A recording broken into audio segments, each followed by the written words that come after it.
Welcome to a Foxy Tech Tips tutorial on quickly disabling the parental controls on a PS4.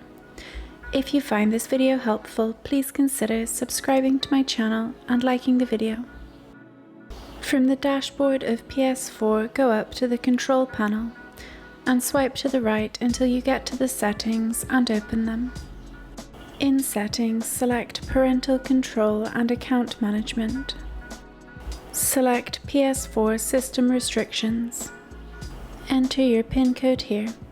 If it's your first time in the settings, the default code is 0000. Here you just want to select temporarily disable PS4 system restrictions.